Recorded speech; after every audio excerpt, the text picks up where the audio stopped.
Hi hello नमस्कार आदाब सत श्री अकाल। आसन पूर्ण विश्वास है अच्छे होंगे, स्वस्थ होंगे, मस्त होंगे और अपनी पढ़ाई कर रहे होंगे। जी हाँ दोस्तों, कहते हैं ना कि परिंदों से भी ऊंची तुम्हारी उड़ान होगी, एक बार नहीं कई बार होगी। चल रहा होगा जमाने में हारने का दौर, देखना दोस्त जीत तुम्हारी उसी दौरान होगी। तो आइए, आप सभी को स्वागत है शशि सेट प्रैक्टिस में। जैसा कि आपको पता है, यहाँ पे प्रतिदिन सुबह 5 बजे सेट प्रैक्टिस के माध्यम से आपको रिवीजन कराया जाता है और इसी के अंतर्गत हम लोग बिहार कर्मचारी चयन आयोग बीएसएससी आपको इंटर लेवल 10+2 यह जो जो टेस्ट है दोस्त, मैं आपको बता दूं, इडू गुरुकुल जो राकेश सर द्वारा संचालित किया जाता है। और इस टेस्ट का सबसे खास बात है कि इसका 150 प्रश्नों का डिटेल आपको सॉल्यूशन व्याख्या आपको दिया गया है। तो यहाँ पे आपको अधिक से अधिक जानकारी मिलता है, इसलिए औरों के टेस्ट में यानी औरों के तुलना में यह टेस्ट आपको सबसे इम्पोर्टेंट है और सबसे अच्छा और सबसे कारगर है। तो मैं चाहूँगा कि इस टेस्ट को आप यूट्यूब के ऊपर रिवीजन करें और इसका साथ में पीडीएफ भी लें। अगर आपको चाहिए इस क्लास का पीडीएफ तो जाइए, इसी वीडियो के नीचे डिस्क्रिप्शन है, टेलीग्राम को वहाँ पे ज्वाइन कर लीजिए। लगभग 100 प्लस विद्यार्थी वहाँ पे जुड़े हुए हैं। आप आराम से फ्री ऑफ कॉस्ट पीडीएफ आपको दे दिया जाएगा। तो चलिए, बिना वक्त को जाया किए हुए स्टार्ट करते हैं आज को सेशन को और देखते हैं आज का पहला प्रश्न। इससे पहले, अगर आप पहली बार मेरा दोस्त वीडियो देख रहे हैं तो मैं आपसे आग्रह करूंगा, इस चैनल को जरूर सब्सक्राइब कीजिए। अगर अच्छा लगता है तो लाइक भी किया कीजिए और अपने दोस्तों के पास शेयर जरूर कीजिए।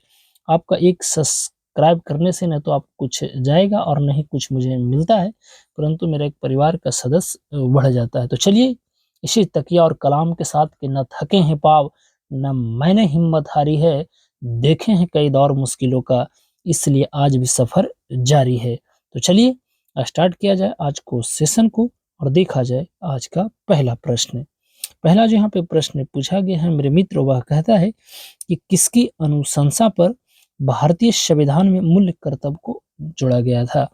तो आपको पता होगा, वह आपको 42वां संविधान संशोधन 1976 सरदार स्वर्ण सिंह के समिति की रिपोर्ट पर इसे जोड़ा गया था। यह तो आपको पता होगा कि वह आर्टिकल जो है आपको 4A में आपको 51 जो आपको रसिया से लिया गया है। तो ऑप्शन नंबर यहाँ पे बी वाला एकदम बिल्कुल सही हो जाएगा। नेक्स्ट है कि केंद्र सरकार के राजस्व का मुख्य स्रोत क्या है। तो आपको पता है इस प्रश्न का सही आंसर निगम कर, ऑप्शन नंबर बी बिल्कुल सही है। नेक्स्ट है कि भारतवर्ष में बहुसंख्य प्रजाति पाई जाती है, यानी किस आपको बहुसंख्यक यानी अल्पसंख्यकों की बहुजाति पे यानी प्रजाति पाई जाती है, जिसे देखिए यहाँ पे जनजाति दिया हुआ है। तो जो सबसे अधिक रूप में जो है उसे हम गुंड कहते हैं, यानी ऑप्शन नंबर बी वाला बिल्कुल सही हो जाएगा। नेक्स्ट यहाँ पे प्रश्न पूछा जा रहा है कि भारत वर्ष में राष्ट्रीय आय की गणना किसके द्वारा की जाती है।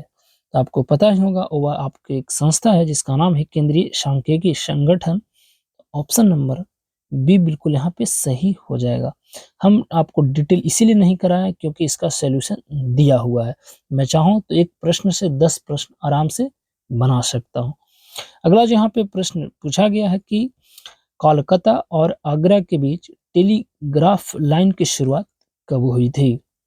तो वो अभी 1853 में, ऑप्शन नंबर बी बिल्कुल सही। आपको पता है कि 1848 से लेकर 1854 ईस्वी तक आपको भारत का जो डलहौजी झंडू बम, उन्हीं को कार्यकाल में आपको पता है कि 1853 में रेल भी चलाया गया था। तो आप इन्हें जरूर याद रखिएगा। अगला जो यहाँ पे प्रश्न पूछा जा रहा है कि यदि आप गोलकुंडा किला को देखना चाहते हैं तो निम्नलिखित में से किस राज्य में आपको जाना पड़ेगा। यानी कहने का मतलब है कि गोलकुंडा जो है किस राज्य में अवस्थित है, तो वही आंध्र प्रदेश, यानी ऑप्शन नंबर सी बिल्कुल सही है। नेक्स्ट यहाँ पे पूछा जा रहा है कि भारतवर्ष का सबसे बड़ा सभा भवन श्री सन्मुखनाद हॉल कहाँ स्थित है। तो बताइए इस प्रश्न का सही जवाब मुंबई महाराष्ट्र, यानी बी बिल्कुल सही है। नेक्स्ट है कि किस पेशवा के इतिहास में नाना साहब की तरह जाना जाता है। वह थे बालाजी बाजीराव, यानी ऑप्शन नंबर बी बिल्कुल सही हो जाएगा। नेक्स्ट है कि कौन सा अधिकार सर्वोच्च न्यायालय से प्राप्त है। देखिए, सर्वोच्च न्यायालय की अगर बात करते हैं तो ऑप्शन के अनुसार न्यायिक पुनरीक्षण यानी ऑप्शन नंबर बी बिल्कुल सही है। आपको पता है कि भारत में एक सर्वोच्च न्यायालय है और आपको 25 आपको हाई कोर्ट देखने को मिलेगा।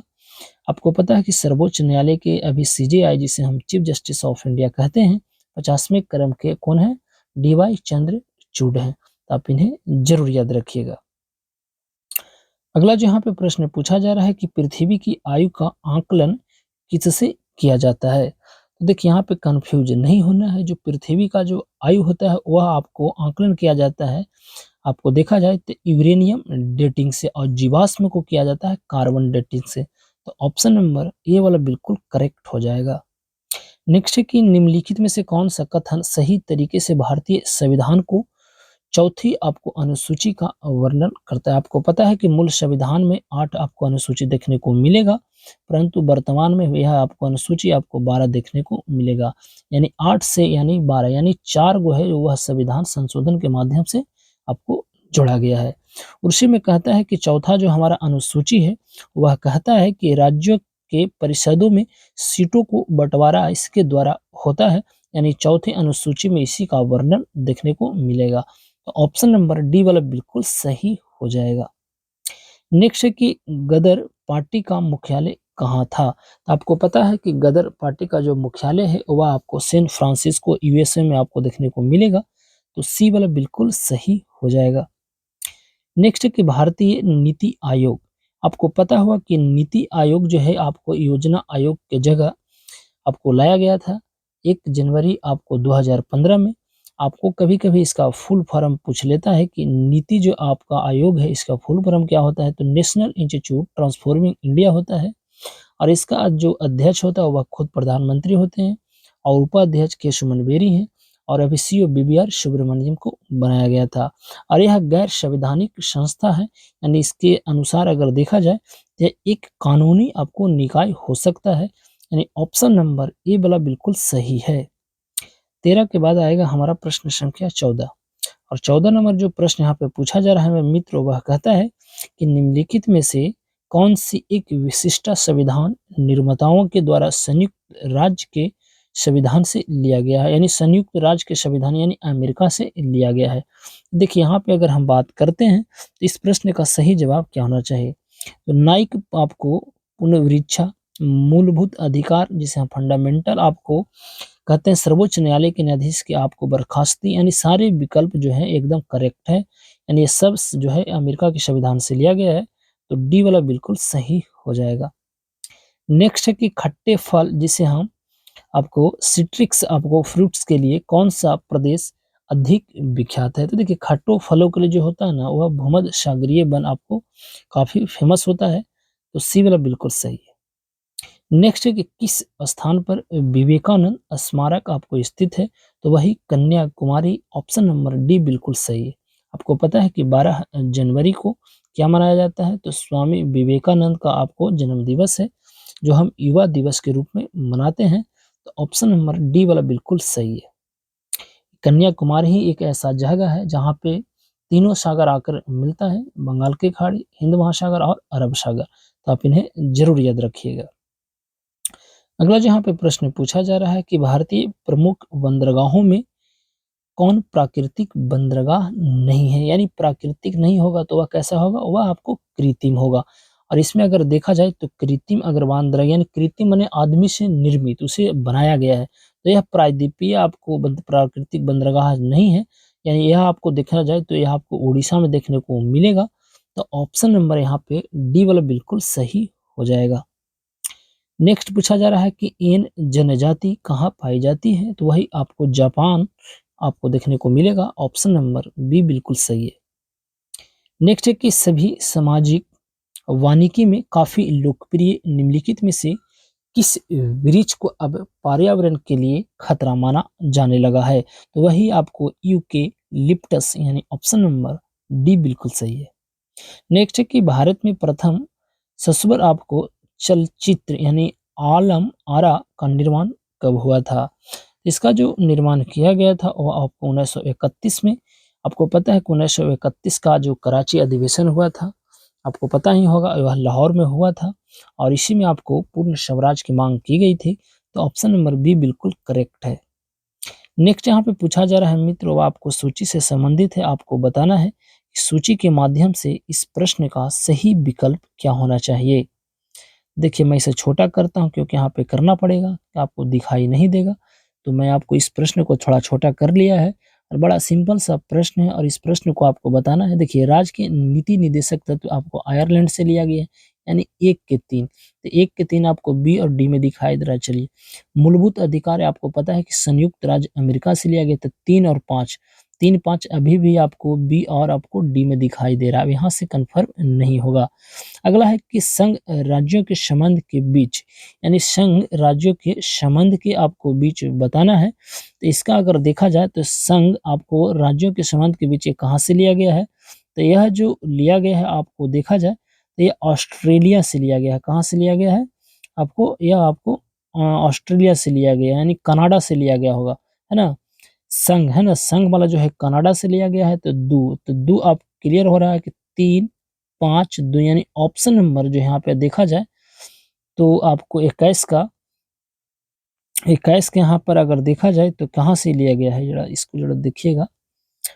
राज्य के नीति निदेशक तत्व तो आयरलैंड हो गया, मूलभूत अधिकार आपको अमेरिका हो गया, आपको संघ राज्यों के संबंध में ये आपको ऑस्ट्रेलिया से हो जाएगा, है ना। राज्यों के संघ के रूप में ये आपको कनाडा हो जाएगा और ये वाला जो है आपको यहाँ पे कि जिसे संघ की सर्वोच्च शक्ति है, ये आपको यहाँ पे देखा जाए। इस प्रश्न का सही विकल्प आपको 3 5 1 2, यानी डी वाला बिल्कुल मेरे अनुसार इसका सही होना चाहिए। चलिए अगला जो यहाँ पे प्रश्न पूछा जा रहा है वो आपको पूछा जा रहा है कि किस नदी पर न्यूयॉर्क आपको शहर बसा है। आपको पता है कि न्यूयॉर्क जो है हडसन नदी हेमिल्टन द्वीप के ऊपर अवस्थित है और यहाँ पे आपको पता होगा कि यूएनओ, जिसे हम यूनाइटेड नेशन ऑर्गेनाइजेशन कहते हैं, जिसकी स्थापना 24 अक्टूबर आपको 1945 को देखने को मिलेगा और इसीलिए 24 अक्टूबर को संयुक्त राष्ट्र आपको दिवस मनाया जाता है।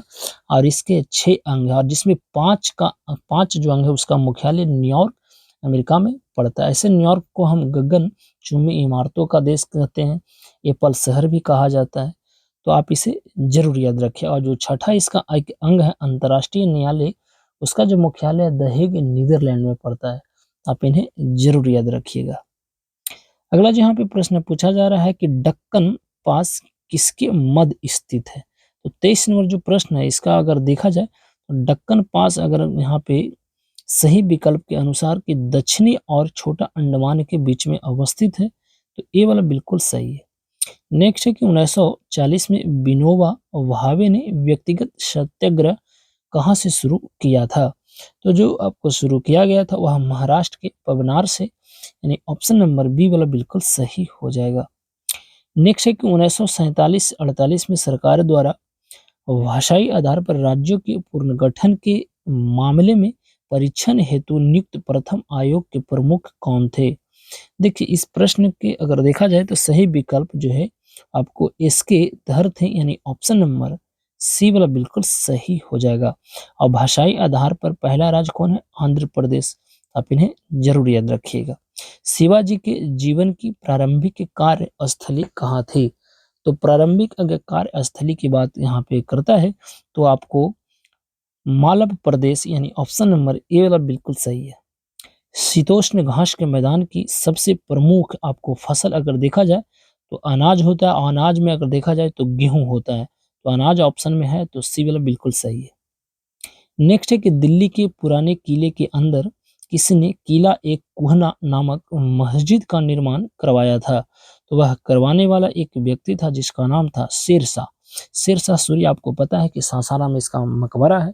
इनके पिता का नाम जो आपको पता ही होगा कि वहाँ जगदीशपुर के जमींदार थे। तो ऑप्शन नंबर आपको ए वाला बिल्कुल सही है। नेक्स्ट है कि अध्यात्म ज्ञान के विषय में नचिकेता और यम का संवाद किस उपनिषद में आपको प्राप्त होता है। इस प्रश्न का सही है कठोपनिषद, यानी ऑप्शन नंबर सी वाला बिल्कुल सही हो जाएगा। नेक्स्ट एक निम्नलिखित में से मुक्त बाजार का आपको सर्वोत्तम उदाहरण क्या है। तो मुक्त बाजार का अगर सर्वोत्तम उदाहरण देखा जाए, बाजार जहां और आपूर्ति के मूल्य जो है आपको निर्मित होता है, तो डी वाला बिल्कुल सही है। नेक्स्ट है कि निम्नलिखित में से किस मंदिर परिसर में एक भारी भरकम नंदी की मूर्ति है जिसे भारत की विशालतम नंदी मूर्ति मानी जाती है। आपको देखिए नंदी का जो है ना आपको क्या है, यह न्याय का प्रतीक है और यह जो है भारत में अगर देखा जाए तो यहाँ पे आपको देखने को मिलेगा कदरिया महादेव मंदिर जो है यहाँ पे ऑप्शन नंबर सी वाला बिल्कुल सही है। नेक्स्ट है कि यदि राष्ट्रपति और उपराष्ट्रपति दोनों के कार्य जो है आपको कार्यालय रिक्त है तो कौन भारत के राष्ट्रपति के तौर पर काम करेगा? वही भारत के आपको मुख्य न्यायाधीश जो होंगे वह राष्ट्रपति के रूप में कार्य करेंगे। तो ऑप्शन नंबर यहाँ पे डी वाला बिल्कुल सही है। नेक्स्ट है कि अगर राष्ट्रपति और उपराष्ट्रपति वो सेम प्रश्न है यहाँ पे पूछा जा रहा है तो इसके प्रश्न का सही आंसर आपको 33 नंबर जो प्रश्न इसका भी आपको सी हो जाएगा। 33 के बाद आएगा हमारा प्रश्न संख्या 34 और 34 नंबर जो प्रश्न है मित्रों वह कहता है कि सर्वप्रथम लोक निर्माण विभाग की स्थापना की थी। यह करने वाला एक झंडूबम व्यक्ति था जिसका नाम था अलाउद्दीन खिलजी, यानी सी वाला बिल्कुल यहाँ पे सही हो जाएगा। सही है? जी नहीं, इसका सही विकल्प फिरोज शाह तुगलक होना चाहिए क्योंकि सर्वप्रथम लोक निर्माण विभाग की स्थापना की थी, तो फिरोज शाह तुगलक बिल्कुल करेक्ट हो जाएगा। अगला है कि निम्नलिखित में सबसे वाद में क्या हुआ था। देखिए अगर यहाँ पे बात हम करते हैं 35 नंबर प्रश्न को तो देखिए सबसे बाद में क्या हुआ था। आपको पता है कि हड़प नीति कब आया था, अस्थायी बंदोबस्त आपको इसी के विरुद्ध में आपको यह हुआ था, असहायक संधि कब हुई थी। अब बंगाल विभाजन यहाँ पे सबसे बाद में 1905 में हुआ था। तो ऑप्शन नंबर बी बिल्कुल सही है। नेक्स्ट अगर देखा जाए कि भारत में अंग्रेजों के समय प्रथम जनगणना हुई थी, तो देखिए अगर यहाँ पे जनगणना की बात करता है तो लॉर्ड लिटन अगर है तो बिल्कुल करेक्ट होना चाहिए 37 का। यहाँ पे देखा जाए इस प्रश्न का सही आंसर क्या होना चाहिए, 35 के बाद 37 कैसे आ जाएगा, यहाँ पे थोड़ा सा दिक्कत है। देखिए यहाँ पे जो यहाँ पे पूछा जा रहा है 35 ये आपको दिया गया है तो 35 का तो ये आपको सही है बंगाल विभाजन। उसके बाद यह आप होना चाहिए कितना, प्रश्न संख्या यहाँ पे 36 होना चाहिए। भारत में अंग्रेजों के समय प्रथम जनगणना हुई थी, लॉर्ड मेयो के शासनकाल में हुआ था, यानी आपको यहाँ पे देखा जाए तो 36 का करेक्ट आपको सी होना चाहिए, है ना।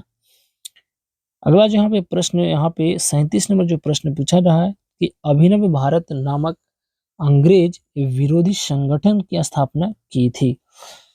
तो आपको बताना है 37 नंबर प्रश्न का इसका सही आंसर क्या होगा, वही बी.डी. सावरकर, यानी ऑप्शन नंबर बी बिल्कुल सही है। नेक्स्ट है कि निम्नलिखित कोड का प्रयोग करते हुए दिए गए आपको आंदोलनों की तिथि क्रमानुसार आपको व्यवस्थित करना है। सबसे पहले क्या आएगा, देखिए इसमें अगर देखा जाए तो सबसे पहले की अगर बात करते हैं तो खिलाफत आंदोलन आएगा जो 1919 अल्ली बंधु से संबंधित है, तो 2 आएगा, यानी 2 एक ही ऑप्शन में है, यानी बी और सी। उसके बाद क्या आएगा 1919 के बाद 1920 असहयोग आंदोलन आएगा। उसके बाद क्या आएगा, उसके बाद जो आएगा मेरे मित्र वह देखा जाए तो सभी ने अवज्ञा आंदोलन यानी एक, यानी 2 3 1 किए, जो 1930 वाला और भारत छोड़ो 1942 वाला, यानी 2 3 1 4, यानी ऑप्शन नंबर सी वाला बिल्कुल यहाँ पे सही हो जाएगा। नेक्स्ट है कि भारत आपको गणराज्य में वित्तीय आपात स्थिति द्वारा घोषित की जाती है, तो ये तो राष्ट्रपति द्वारा किया जाएगा। आपको वित्तीय आपात आपको पता है कि 3 तरह का आपात लगाया जाता है, एक 352 राष्ट्रीय आपात, राष्ट्रपति शासन 356 और आपको वित्तीय जो हो जाएगा वह 360 के तहत लग जाएगा, परंतु वित्तीय आपात अभी एक बार भी लगा नहीं है। अगला जो यहाँ पे प्रश्न पूछा जा रहा है कि भारत में आपातकाल की घोषणा कौन कर सकता है, तो आपातकाल की घोषणा वही प्रेसिडेंट कर सकते हैं, तो ये बिल्कुल सही है। नेक्स्ट एक अखिल भारतीय राष्ट्रीय कांग्रेस की प्रथम महिला अध्यक्ष कौन थे। देखिए प्रथम महिला अध्यक्ष पूछे तो एनी बेसेंट, आपको पता है 1917 कलकत्ता अधिवेशन इन्हीं की अध्यक्षता में किया गया था। प्रथम पूछे भारतीय महिला तो सरोजिनी नायडू, इनका जन्म दिवस आपको पता होगा कि 13 फरवरी को राष्ट्रीय महिला दिवस के रूप में मनाया जाता है और इन्होंने कानपुर अधिवेशन की अध्यक्षता 1925 में की थी, तो आप इन्हें जरूर याद रखिए। अगला जो प्रश्न है कि महात्मा गांधी द्वारा दक्षिण अफ्रीका में प्रकाशित एक आपको पत्रिका था जिसका नाम था इंडियन ओपिनियन, यानी ऑप्शन नंबर सी वाला बिल्कुल सही है। बृहद आपको जवार आता है जब सूर्य और चंद्रमा एक सीधी रेखा में होते हैं, तो ये वाला बिल्कुल सही है। 44 नंबर प्रश्न यहाँ पे पूछा जा रहा है कि 2 ग्रह जिनके उपग्रह नहीं है वे आपको बुध और शुक्र कहलाते हैं। इनका कोई उपग्रह नहीं है। पारिस्थितिकी तंत्र की संकल्पना को प्रस्तावित किया था। तो आपको पता होगा टेंसले ने किए थे, तो 45 का ये वाला बिल्कुल सही हो जाएगा। 45 के बाद आएगा 46 और 46 नंबर जो प्रश्न पूछा जा रहा है कि कंबोडिया के विश्व प्रसिद्ध अंकोरवाट हिंदू मंदिर का प्रतिरूप, यानी प्रतिरूप का मतलब सेम वैसा ही उसी प्रकार का बिहार के किस जिले में बनाया जा रहा है, बताइए। ये कहाँ बनाया जा रहा है, तो यह आपको वैशाली में बनाया जा रहा है, जहाँ पे बौद्ध धर्म के द्वितीय आपको संगीति आपको देखने को मिलेगा।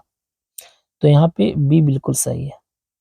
नेक्स्ट है कि अंतरिक्ष में एक डैश वस्तु है जिसमें गैस और धूल की पुच्छ काफी, यानी वह आपको वाली बर्फीली कोर है जो लाखों मील तक फैली हुई है, वह आपको क्या कहलाएगा। देखिए इस प्रश्न का सही जवाब धूमकेतु होगा, यानी डी बिल्कुल सही है। नेक्स्ट है कि ऑक्टोपस क्या है, तो ऑक्टोपस जो है ना, आपको देखा जाए तो ऑक्टोपस एक आपको मृदु कवची है, यानी डी बिल्कुल सही है। जंतुओं में होने वाला फूड एंड माउथ रोग किसके कारण उत्पन्न होता है, तो फूड एंड माउथ अगर देखा जाए तो वायरस से ही होता है, यानी विषाणु इवानोविस्की द्वारा खोजा गया था। तो ऑप्शन नंबर डी वाला बिल्कुल सही हो जाएगा। अगला जो प्रश्न है कि निम्नलिखित में से किसने सर्वप्रथम यह बतलाया था कि पृथ्वी गोल है, तो यह बताने वाले एक व्यक्ति थे जिनका नाम था पाइथागोरस, यानी ऑप्शन नंबर ए बिल्कुल सही है। जब प्रकाश तरंगे हवा से कांच में प्रवेश करती है तो प्रभावित चर यानी होते यानी वेरिएबल होते हैं, जो प्रभावित होते हैं ना वह आपको तरंगदैर्घ्य एवं वेग होते हैं। तो ऑप्शन नंबर डी बिल्कुल सही हो जाएगा। नेक्स्ट है कि जब जल को 0 डिग्री सेंटीग्रेड से 10 डिग्री सेंटीग्रेड तक गर्म किया जाता है तो इसका आयतन क्या होगा, पहले घटेगा फिर इसका बढ़ेगा। नेक्स्ट है कि कॉपर सल्फेट का जलीय घोल अम्लीय होता है क्योंकि इसके लवण का जो होता है वह आपको क्या होता है, तो इसका जो लवण होता है उसका हो जाता है विद्युत अपघटन, यानी बी बिल्कुल सही है। एथलीट फुट नामक बीमारी किससे उत्पन्न होता है, यहाँ पे अगर देखा जाए तो कबक हो जाएगा, यानी फंगी, यानी आप 54 का बी बिल्कुल सही है। नेक्स्ट है कि नेत्र में यहाँ पे नेशन में लिखा है, यहाँ नेशन में नेत्र का कौन सा भाग, देखिए दाता से लेकर प्रत्यारोपित किया यानी ट्रांसप्लांट किया जाता है तो कॉर्निया किया जाता है, तो ये बिल्कुल सही है।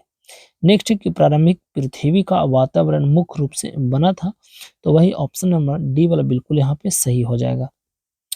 अगला है कि खाने में ज्यादातर विस्फोट किसके मिलने से होता है, जो खाने होते हैं ना उसमें मीथेन की हवा से संपर्क आता है और इसी की वजह से खानों में विस्फोट होता है, तो सी वाला बिल्कुल सही है। नेक्स्ट है कि टीवी रिमोट कंट्रोल द्वारा टीवी चलाए जाने हेतु निम्नलिखित में से किसका प्रयोग किया जाता है, तो 58 नंबर प्रश्न का सही जो आंसर यहाँ पे होना चाहिए, वहाँ पे ऑप्शन को जरा देखिए और बताइए। तो सूक्ष्म तरंग है तो बिल्कुल सूक्ष्म तरंगे होगा, यानी सी वाला बिल्कुल सही है। नेक्स्ट है कि निम्नलिखित खनिजों में कौन एक काफी कठोर और तन्य होता है, तो कठोर और जो तन होता है वह तो नाइक्रोम होना चाहिए, यानी नाइक्रोम है तो बिल्कुल सही है। नेक्स्ट है कि आपको आर्कीपेलेगो क्या है, तो यह जो अगर देखा जाए तो 60 नंबर जो प्रश्न है इसका सही आंसर आपको द्वीपों का समूह है, श्रृंखला, संघ आपको या संग्रह, यानी ये बिल्कुल सही है। नेक्स्ट है कि निम्नलिखित में कौन सा जीव चावल की फसल हेतु जैव उर्वरक का कार्य करता है, तो वही नील हरित शैवाल, यानी ऑप्शन नंबर ए वाला बिल्कुल सही। बसंत विषुव या महाविषुव रात और दिन बराबर होने का जो समय है ना वो आपको 21 मार्च को होता है, तो ऑप्शन नंबर यहाँ पे बी वाला बिल्कुल करेक्ट है। अगला है कि निम्नलिखित में से कौन सा सर्वश्रेष्ठ आपको विद्युत रोधी है, तो यहाँ पे इस प्रश्न का सही विकल्प होगा आपको ऑप्शन के अनुसार एवोनाइट बिल्कुल सही है। नेक्स्ट है कि किसी क्षेत्र के पर्यावरण की प्रमुख विशिष्टताएं निम्नलिखित के द्वारा नियंत्रित होती है, तो वह जो नियंत्रित होती है जलवायु के द्वारा, तो बी बिल्कुल सही हो जाएगा। ऊर्जा संरक्षण के नियम का अर्थ है, तो ऊर्जा संरक्षण का नियम का जो अर्थ है कि ऊर्जा न तो निर्माण किया जा सकता है और न ही विनाश, इसे केवल संरक्षित किया जा सकता है, तो डी वाला बिल्कुल सही है। नेक्स्ट है कि मानव शरीर में निम्नलिखित के द्वारा ऊर्जा आपको उत्पादन होता है। तो यह जो ऊर्जा उत्पादन का जो कार्य होता है मेरे मित्र, वह आपको एंजाइमों के द्वारा ग्लूकोज के क्रमिक विखंडन से, तो डी बिल्कुल सही है।